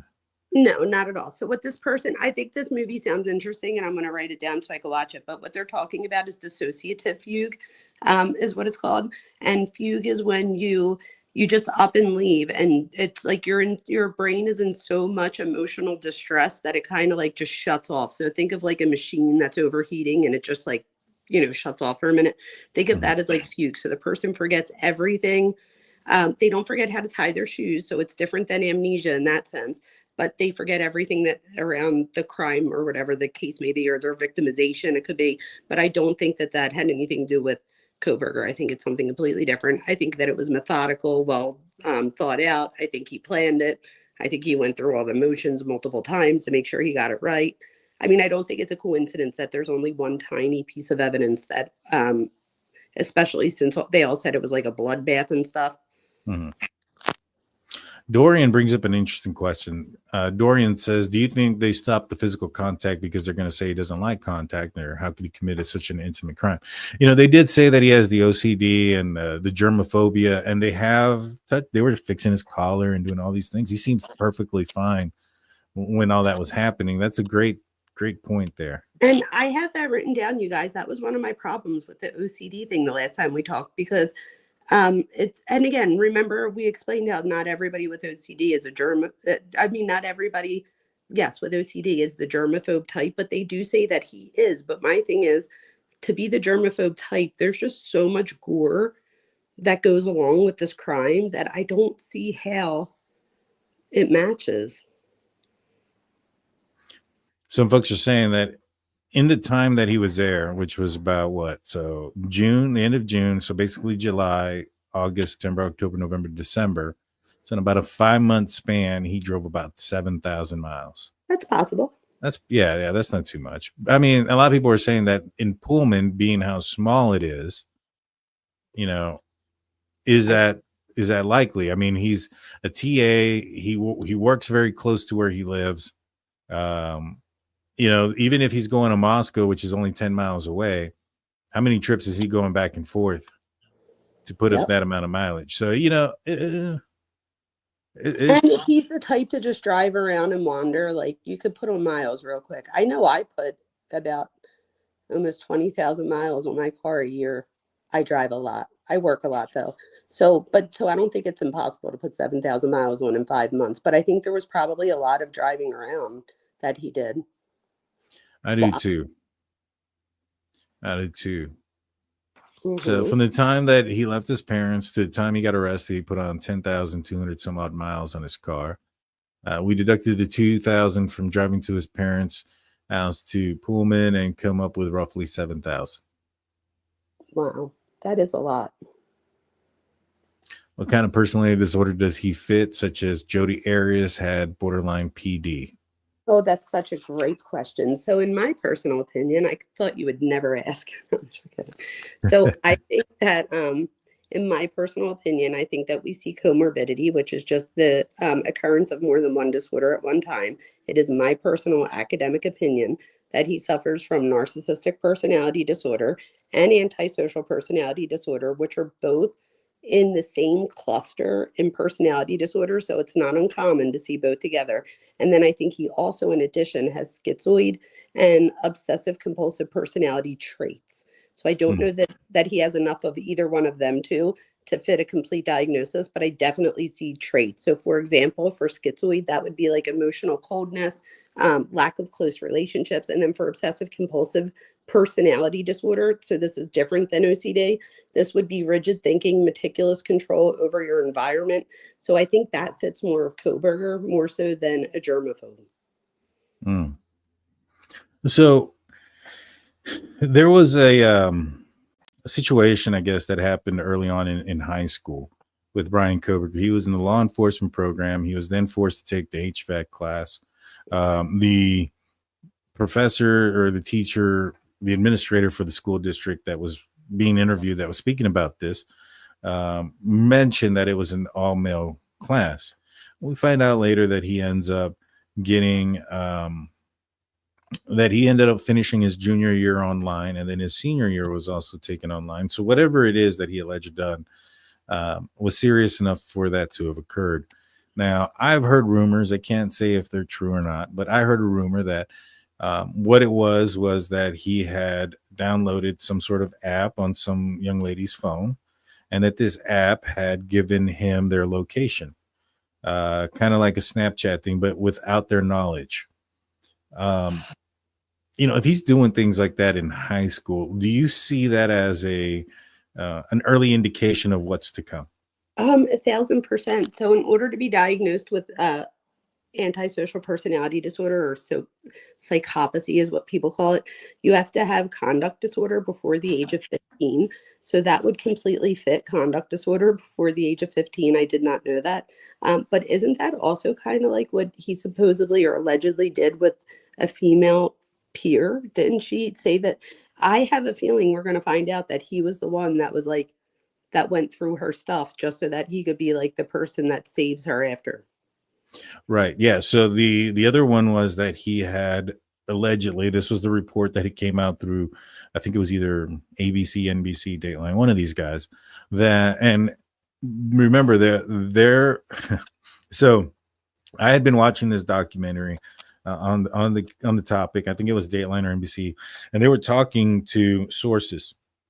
Now, their sources were fellow PhD students. They just didn't say who they were, but they said that they were fellow PhD students. And during some of these articles or whatever, they mentioned that there was an incident where allegedly one of Bryan Kohberger's classmates, students, whatever, he may have been close to one at one time, and they believe he may have broken into her house, moved some things around, and then, recommended to her that she install cameras and that he do the installation. And he did it. He's like, hey, you should install these cameras. I know these cameras over here are pretty good. I can put them in for you if you buy them. You know what I mean? Not necessarily like, oh, let me do it, blah, blah, blah, blah, blah, but a manipulative way of doing it. Like, hey, you should be concerned. You're young. You're in an area, probably the first time away from your family. Look at what happened. To protect yourself while you're not at home, it's probably in your best interest if you put up these cameras. I've worked in this field before. I've installed these cameras before. I can put them in for you real easy. All I got to do is buy them. And, I got somebody that's going to help me. Come to find out, he ended up having access to these cameras, allegedly, and was watching. And think about it, you guys, how manipulative and calculated is that? And they're trying to say that he has that he lacks social awareness and stuff like you would with autism and things like that. But he would have had to known what he was doing in that situation. You know what I mean? Like, that's not, so if he's able to say to the girl, like, look, like, like all the things that you just said, he clearly can be socially aware when he wants to. I mean, he'd have to do something to get as far as he did. I mean, he was in the PhD program. You don't, I feel like you have to have some sort of mask to get there. If you're struggling with all these issues, I mean, you also have to, we have to understand who he's surrounding himself around.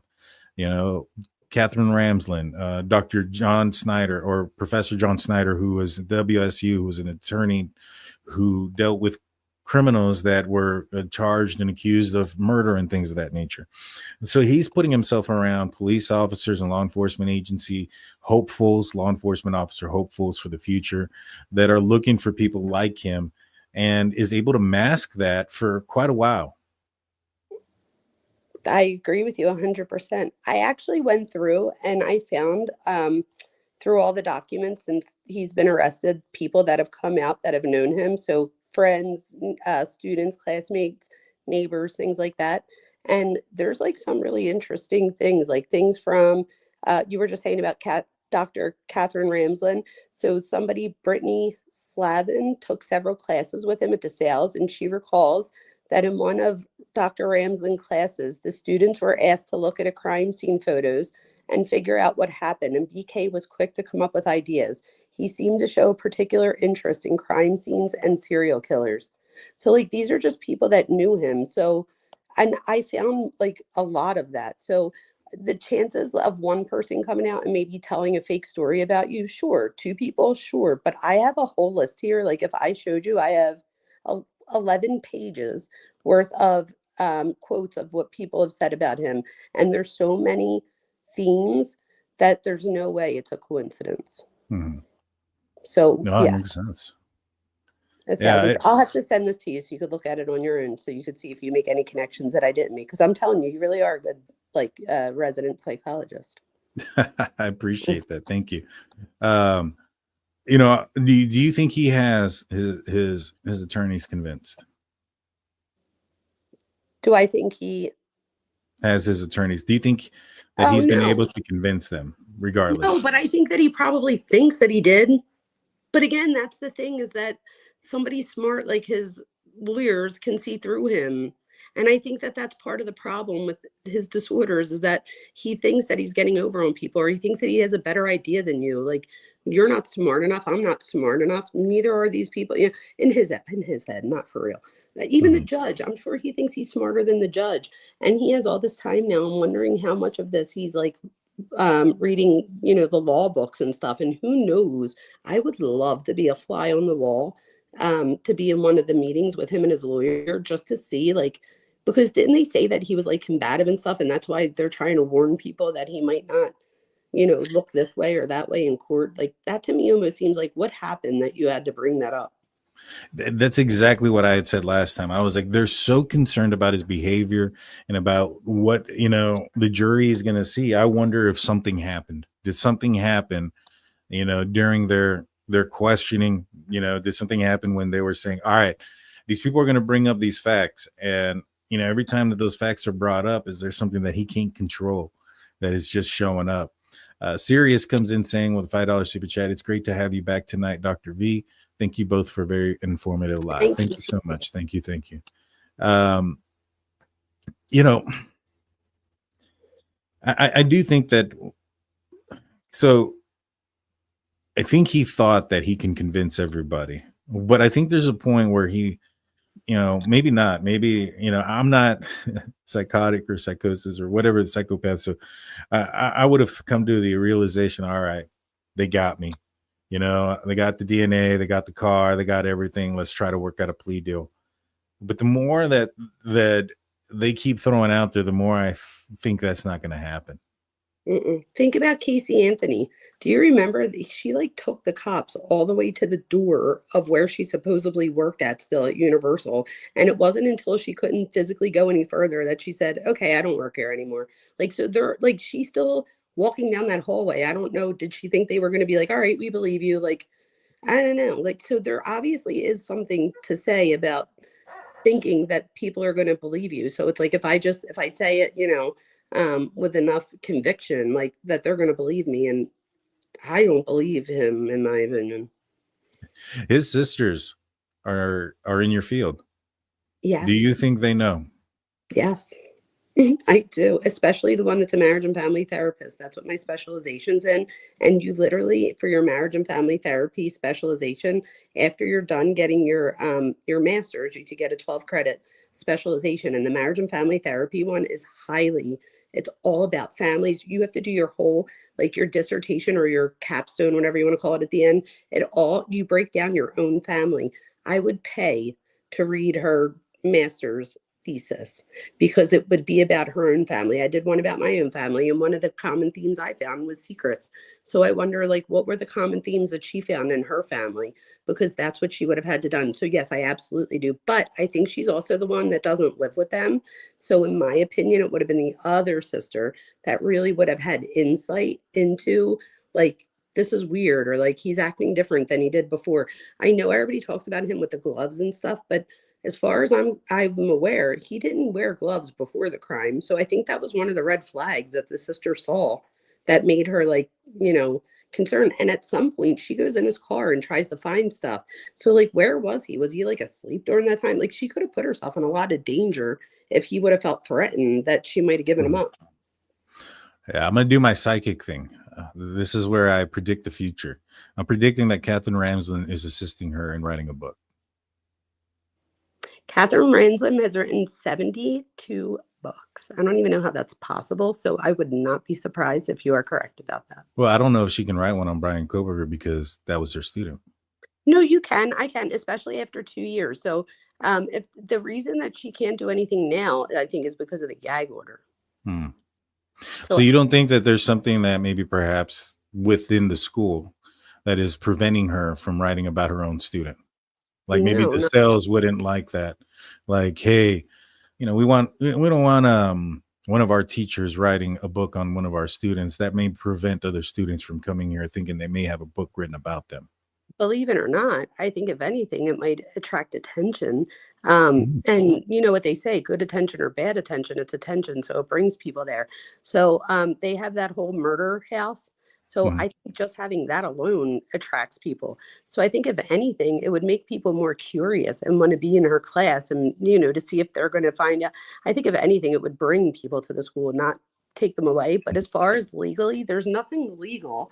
However, she couldn't write it with Kohberger. Like, she wrote the one with Dennis Rader, but I don't believe he was allowed to profit off of it. So he was allowed to so if anything, wouldn't that be more of a what's the word I'm looking for? Like, wouldn't that be more of an ethical thing with BTK than even with Kohberger, because BTK really helped assist in writing the book.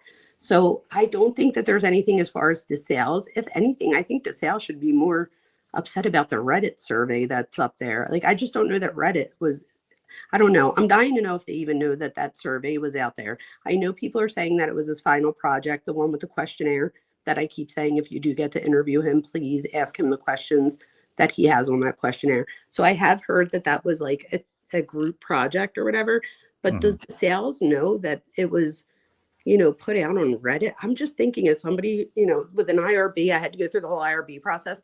There is no way, Daniel, they are so specific. Like, you have to go back and tell them exactly where you're doing things. It has to be very, very, you have to be able to measure it. Like, there's just so much that goes into it that just blows my mind. So I wonder, I'm dying to know, does DeSales even know that that questionnaire was on Reddit?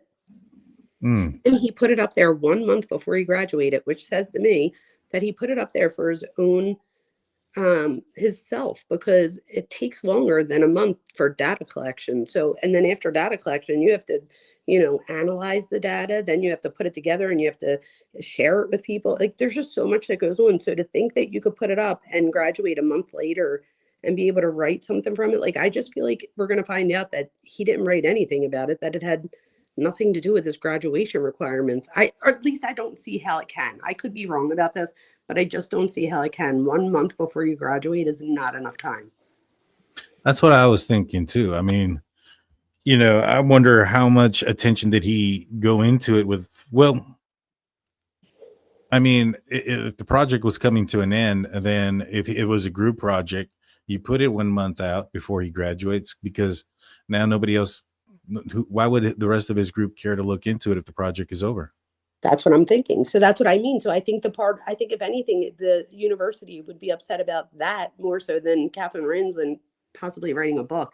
So, and I think you're right. So even if he was part of a group, that's a good point, that they could have been done. And then he now puts it out. And you guys have to remember, he would have still had his DeSales University's email address. So that could have been a way that he, like when you sign up for something, they want to check. So they're like, check your email.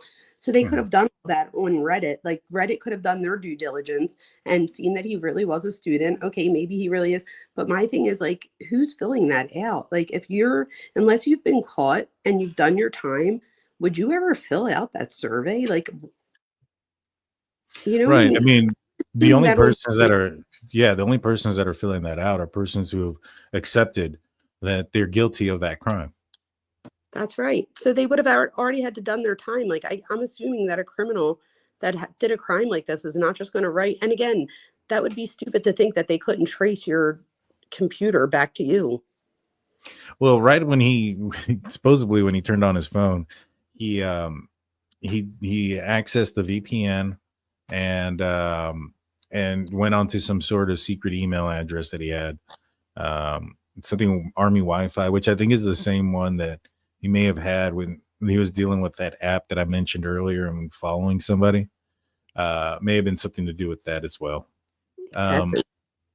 Deb says that the defense mentions this, and she says no friends in PA ever mentioned this, but the defense mentions that very early in his education, he was treated as a child with special needs, evaluated psychological, and provided instructional support, including, I think the document said that he was given extra time to complete work. So was I. Yeah. My daughter. I have ADHD, you know what I mean? I'd never had to use it, but I'm technically, if I needed an extra day to hand something in, I could have gotten it, but that doesn't mean anything. I'm still a doctor now.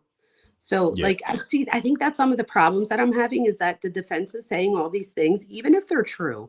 So let's just say what the defense is saying is true and he is autistic or he does have OCD or none of that negates what he did. There's plenty of people with autism and OCD that just so people know, with any mental illness, you're more likely to be the victim of a crime than you are to be a perpetrator. The only group of disorders that we see more the opposite is with personality disorders, which is again why I don't think I think that's the only thing I could think of is why does the defense specifically say that they don't want things like, psychopathy and stuff coming into effect?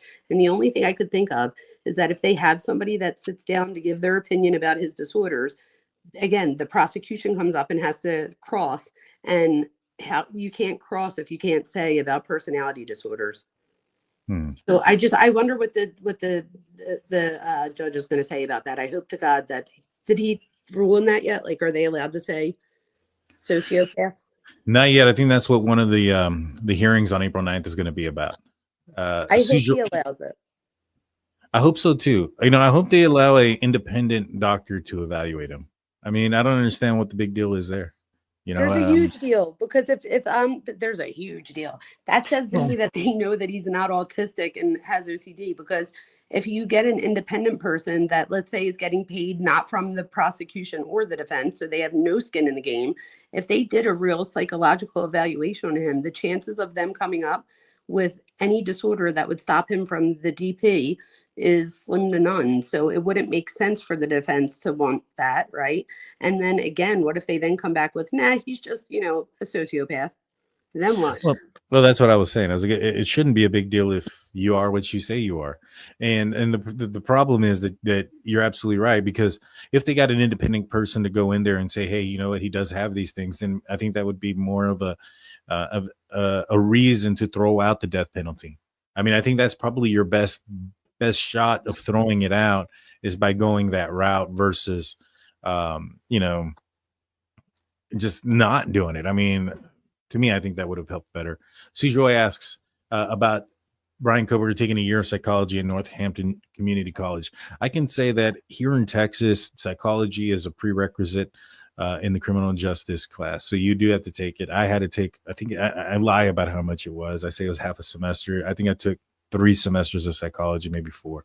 So I knew it. I knew you took something in psychology. You had to. Well, I took them. My goal at the time was to be, I wanted to go very high in the police department. And so I was planning on going to the FBI Academy and getting my degree. in criminal justice. And my goal was to eventually, be a chief of police somewhere. But, injuries and other opportunities came up that allowed me to really advance my career outside of practicing being a police officer or law or legalness. That really helped me. And so financially, especially. So I don't regret it. Hadn't I got hurt, I think I probably would have gone in that route. But yeah. But can I ask a personal question? When all of that happened, now you said that you had like other opportunities, so maybe it didn't, but did you feel like part of your identity was like stripped of you almost? Like, even though you were the one that made the choice at the end of the day, like, do you feel like part of that? Because I still see you as a cop, right? But did you Right. feel like that? Oh, 100%. I went to my kids and I told them, I used to be proud to say, hey, it's daddy. I'm a police officer, blah, blah, blah. And then I had to go into them and say, hey, I'm a salesperson. It didn't have the same ring. You know what I mean? But the things I was able to do with them because of my business opportunities that I had after the fact, I think that they've been able to enjoy, because I would not have been there as much. I was working 12-hour days, working at nights, during the day. I mean, I might be there, but I'm not physically there. You know what I mean? Those type of things. And so Right. it's a lot of stress. To me, not so much. I mean, I enjoyed the work. I was called a crap magnet, which is a censored version because I attracted all the crap, is what they said. I found everything. But, I had a lot of arrests of people that were burglarizing in the moment, things like that. And what I would tell my peers was, well, the reason why I'm successful at what I was doing wasn't because I'm just lucky. It's because I'm in the neighborhoods. I'm actually where the crime is happening. I'm not driving down the main streets of the city, just cruising, listening to music. There's a difference. When you get out there and you work and you have a high work ethic, you end up finding things. And it allowed me to promote fairly quickly, but then, the crap caught up to me and ended up herniating a couple of discs in my back, pinching a nerve, throwing out a bunch of pain, breaking a couple of ribs. The injury that ended up being the last injury that I had was one that I'm still dealing with to this day with my back. So it is what it is. But, even now today, when I hear the sirens and the cars and I see them, I still Wow. wish, but it is what it is. That's so interesting that you say that, though, because when we have like our most our memories that we usually, when somebody's telling you a story, if they're not including things like when I hear sirens, like, so things that have to do with your senses, I believe it less. So not that I'm talking about you, I just mean in general. So the fact that you brought sensory stuff into it means that you really, when you hear a siren, that still to this day gets you. So I would say that you have, because you have such a strong identity, that this didn't break you.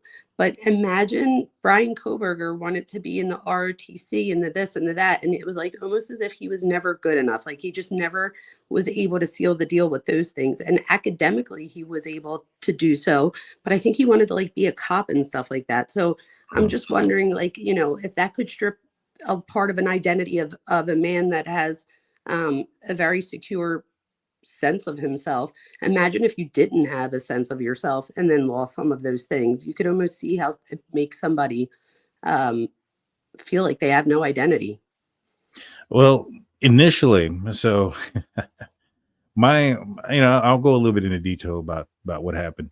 So I had a buddy of mine who sold cars, and he made a very well living selling cars.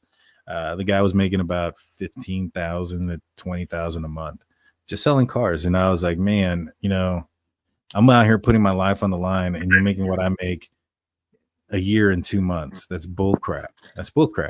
And, I got into it and I couldn't do it at first.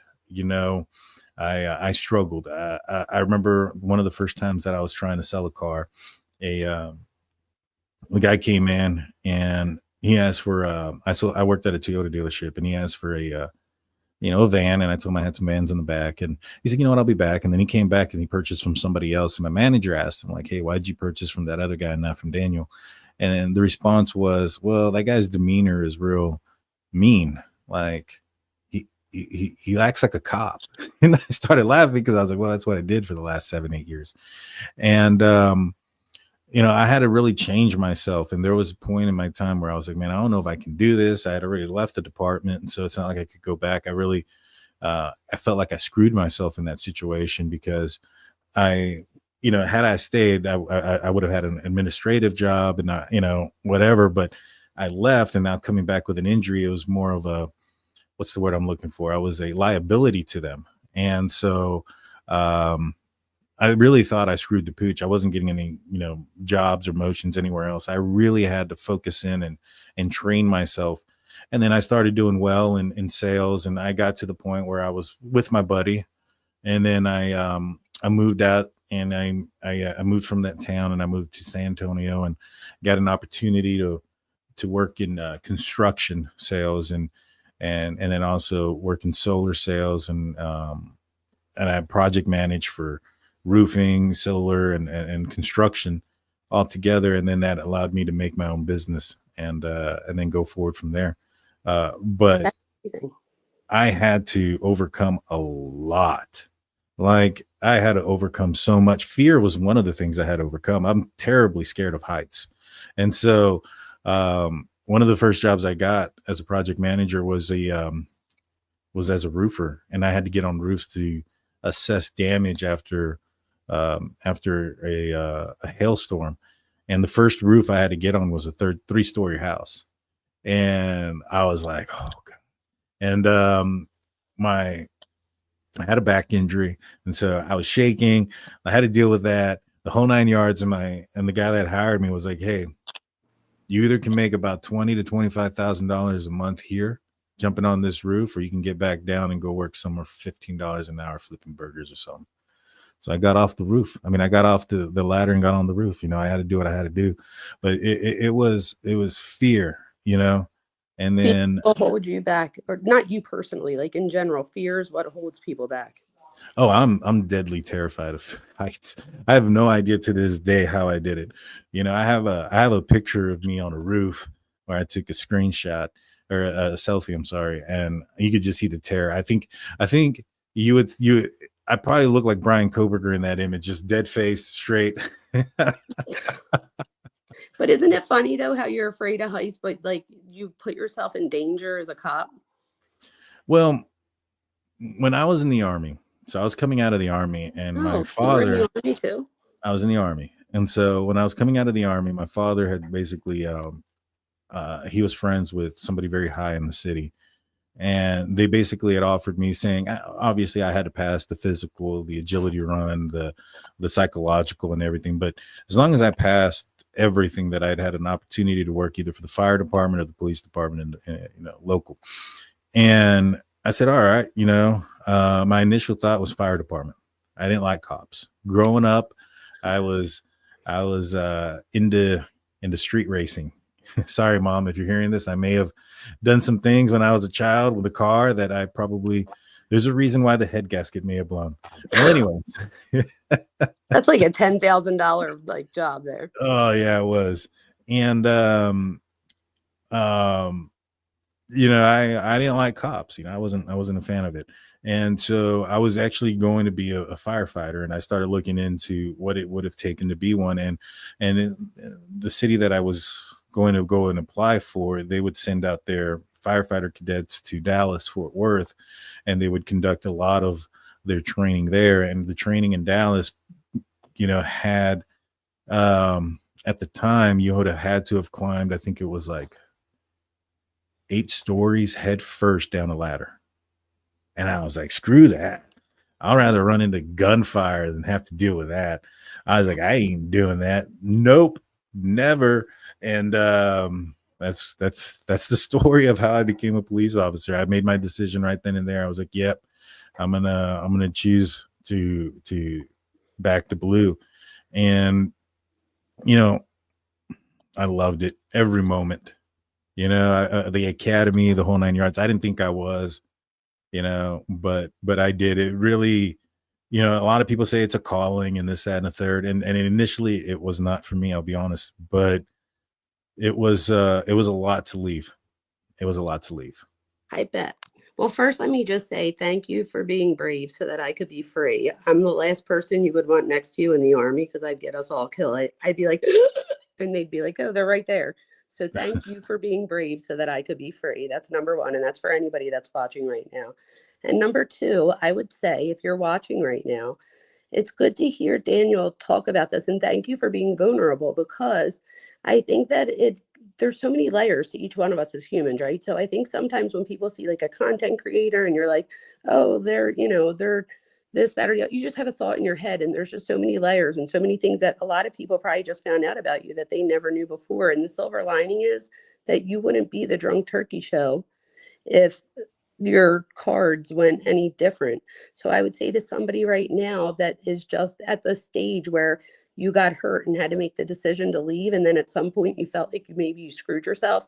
If that's where you're at right now, hang on, because tomorrow is a new day, and in 5 or 10 years, you could be, doing whatever you're passionate about. Like I would say that you're helping more people, you're helping thousands of people a night as opposed to a few people in the streets a day. So if anything, you're not only using your cops' abilities, but you're using it in a way that's helping others. So good for you. I appreciate that. Thank you. Yeah, this channel was not supposed to be true crime or anything like that. It's just Aliens. I know. I used to watch. I mean, not that I used to. I used to watch when it was Aliens. I've been here the whole time. Yeah. It was it's what I talk about. It's what I know. It's what I do. You know what I'm saying? And so it kind of, for me at least, it's a connection back in. I've looked into doing the whole private eye stuff, because I thought to myself, maybe I could do that. Somebody wants to know something. I thought about it. Let me know what you guys think. Would you guys hire a guy like me to go and find out some information? I think I'd be pretty good about it. I think I'd be good at it. Right. I will. I definitely will. But we're getting close to the 2-hour mark. I want to thank you for those that haven't seen your channel. Tell everybody where they can find you at. So my channel is The Minds Behind True Crime with Dr. Vona. I am not monetized. So all I ask is that people come over and subscribe so that I just want to reach more people. I feel like if I can, help one person, that I've done something good. So hopefully, by somebody just subscribing to my channel, it could reach maybe somebody that really needs me in their life at that time. So again, it's The Minds Behind True Crime with Dr. Vona. And if you could just go subscribe and maybe that would be amazing. And I hope to see you again over here. I hope I get to come back here again too, because I really love this community. Yes, 100%. And I think that we should do one on your channel where it's just myself, and not a dual stream. That way we can get some of. I want to drive some support to your channel. I think you're doing an excellent job reporting on this case and doing a great job giving your insight. And so maybe we'll work on something where I'm on your channel. So if you guys want to catch that, the next one, you got to make sure you go and subscribe over here. And that's at The Minds Behind True Crime with Dr. Vona. I have it linked. I think it's in the title of the video. So if you just click there, if you're on the YouTube side, if not, just kind of search this on YouTube. She's getting close. She has 319 to go. That's pretty close. We can do that. We can do that, guys. You guys are awesome. And it's funny because when you just said about going to my channel, fear just came across my whole body. So just know that even as a doctor, right, you still get fear. So when you just said that, my whole body was like, no, because my fear would be that we would do a live stream and that 10 people would show up. And I know that that's probably not right. But again, there are the things that stop you from doing things in life. So you just have to take those risks, because the only thing in life that you'll regret are the risks that you didn't take. Exactly. And just one other thing I do need to clear up, because so the last time I was on live, not the last time, but the time before, there was a gentleman in the live chat that said something to the effect that it's time that we should talk face to face. I took that as him telling me, hey, let's talk outside. And so I was like, you tell a man, hey, let's go talk outside, or let's talk face to face. That usually means something, right? Well, that wasn't the case. This man has reached out to me saying that he wants to debate me on live channel. I have not yet decided whether or not I'm going to do that or not. He strongly believes that Bryan Kohberger is innocent. I told him I would have fixed the narrative, that I wouldn't leave it out there that he threatened me, and that wasn't the case. He reached out to me and told me he was not threatening me. And so I do want to clear that up. I don't want anybody to think that that wasn't the case. You know what I mean? Leave anything false. But, you know, he has challenged me to a debate. I'm thinking about it. It's not that I think that, you know, I'm worried about it or this, that, or a third. It's just we're so close to the trial, and I do know certain things that I don't want to slip that maybe in the heat of a debate could come out. I've come close to do that. Can I give you my opinion? I don't think Go it's ahead. the best idea. Let me tell you why. I feel like sometimes if I challenge you to a debate, that's like very, intriguing to do. But does this person really have the right intentions? Like, are you now going to expose his audience to you? And then, like, I don't know, like, could you be bringing them more attention that maybe they shouldn't be having I don't know. I would just Right. be careful with that, because I feel like you're doing the right thing and you're on the right side of history. And like you said, I would hate for you to just debate somebody and then say something that maybe you shouldn't have or whatever. I don't know. You do what you want, obviously, and I'll be in the chat fighting for you. But I'm just saying, I would be afraid that I don't know who the person is. So I would just look into it and just make sure that they're not doing it because they want you to bring them clout. Yeah. That's all. Yeah. Jeff, real quick, asks, in a nutshell, what are the timing advance reports? Haven't looked into that yet. I looked into the timing advance reports and stuff. They're just saying that, oh, they didn't look at all this stuff, and Balance in the report said that Balance basically stated that you don't necessarily have to look at everything to figure this out. You don't have to look at all those things to get this. This is sufficient. These records, and these are accurate. That's basically all it was.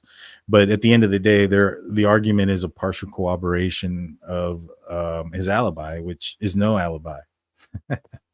No alibi. But thank you, everybody. Please go like, subscribe, hit that notification button. Remember, when you like, that tells the YouTube channel, even if you ring the notification bell, that tells YouTube, I want to watch more of this content, and they'll end up notifying you. I've seen folks who have the notification button ring and don't get notified. Well, they didn't like the channel, or they didn't like the content. So if you hit the like button, YouTube will tell you, all right, well, then definitely get this out there. Thank you again, Doctor. It was a great night. I'll be doing a members only live this weekend, so member up. We'll be doing that either tomorrow or Sunday, but it's probably going to be Sunday, probably, midday or so. So with that being said, guys, I'll talk to y'all later.